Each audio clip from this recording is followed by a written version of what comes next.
நேற்றைய தினம் பாட்டாளி மக்கள் கட்சியினுடைய தலைவர் மரியாதைக்குரிய அன்புமணி ராமதாஸ் அவர்கள் இந்த போராட்டத்திற்கு பாட்டாளி மக்கள் கட்சி முழுமையான ஆதரவை வழங்குகிறது என்ற அறிக்கையை வெளியிட்டு அந்த அறிக்கையினுடைய நகலை இந்த போராட்டத்தில் இருக்கக்கூடிய நிர்வாகிகளிடம் கொடுக்குமாறு என்னை அனுப்பி வைத்திருக்கிறார்.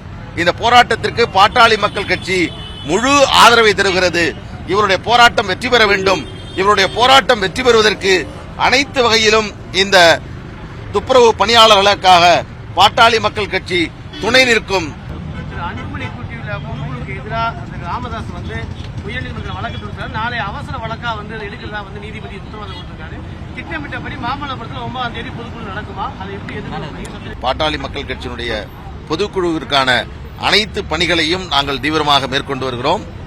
இன்று காலை நாங்கள் கேள்விப்பட்டோம் நீதிமன்றத்தை நாடியிருப்பதாக, அதற்கு தடை விதிக்க வேண்டும் என்று. அந்த வழக்கை நாங்கள் சட்டப்படி சந்திப்போம். பொதுக்குழுவை கூட்டுவதற்கான அனைத்து அதிகாரமும் மருத்துவர் அன்புமணி ராமதாஸ் அவர்களுக்கும் பொதுக்குழுவால் தேர்ந்தெடுக்கப்பட்டு இன்று அந்த பொதுக்குழுவிற்கு அழைப்பு எடுக்கப்பட்டிருக்கக்கூடிய வடிவேல் ராவணன் அவர்களுக்கும் இருக்கிறது. எனவே அந்த கூட்டம் சட்டப்படி நடைபெறக்கூடிய ஒரு கூட்டம். நீதிமன்றத்தில் இருக்கக்கூடிய வழக்கை நாங்கள் சட்டப்படி சந்திப்போம். மே 28ஆம் தேதி அவர் தலைவருக்கான பொறுப்பு போயிருச்சு. மே 30ஆம் தேதி இவர் தலைவர் ஆயிட்டார் சொல்லி அந்த மனுவில் மேற்கோள் காட்டியிருக்காங்க. அதை சொல்றேன் உங்களுக்கு. அதாவது வழக்கு தற்பொழுது நீதிமன்றத்தில் நிலுவையில் இருக்கக்கூடிய காரணத்தினால் வழக்கை தாக்கல் செய்தவர் நீதிமன்றத்தில் என்ன சொல்லுகிறார், என்ன வாதத்தை முன்வைக்கிறார்கள், அதற்கு என்ன பதில், உரிய பதிலை நாங்கள் நீதிமன்றத்தில் தெரிவிப்போம்.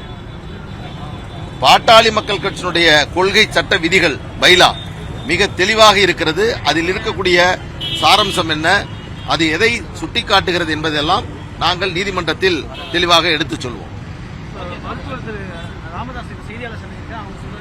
நல்ல கல்வி, நல்ல எம்பி கொடுத்தேன், மத்திய அமைச்சரா பார்த்தேன், வியர்வையில உருவான அந்த பாமகவை கிளையில உட்கார்ந்துட்டே வெட்டிக்கிட்டு இருக்காரு அன்புமணி அப்படின்னு விமர்சனம் வைக்கிறார்.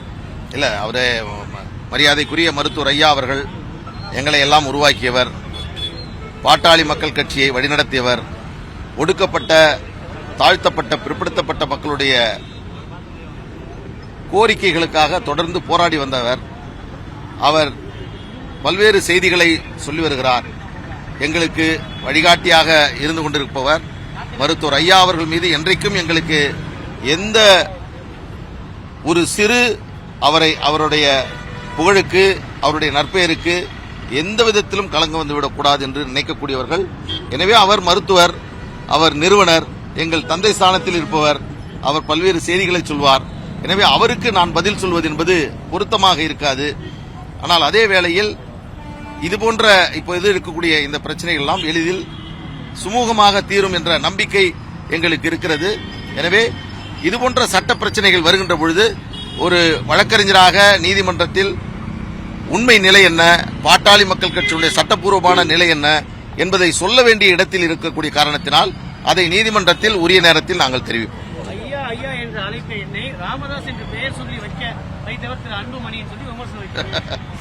நானும் இப்ப பார்த்தேன், அது எனக்கு ரொம்ப மிக மிக வருத்தமாக இருந்தது.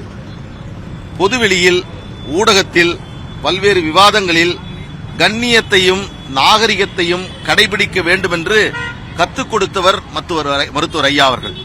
எத்தனை விமர்சனங்கள் வந்தாலும் எங்கள் ஐயா அவர்கள் மீது பல்வேறு விமர்சன கணைகள் எழுந்த போதெல்லாம் ஈட்டியாக வரக்கூடிய அந்த விமர்சன கணைகளை என்னுடைய நெஞ்சிலே தாங்கி எங்கள் ஐயாவினுடைய புகழை பாதுகாத்தவன், அவருடைய புகழை உலகத்திற்கு எடுத்து சொன்னவன்.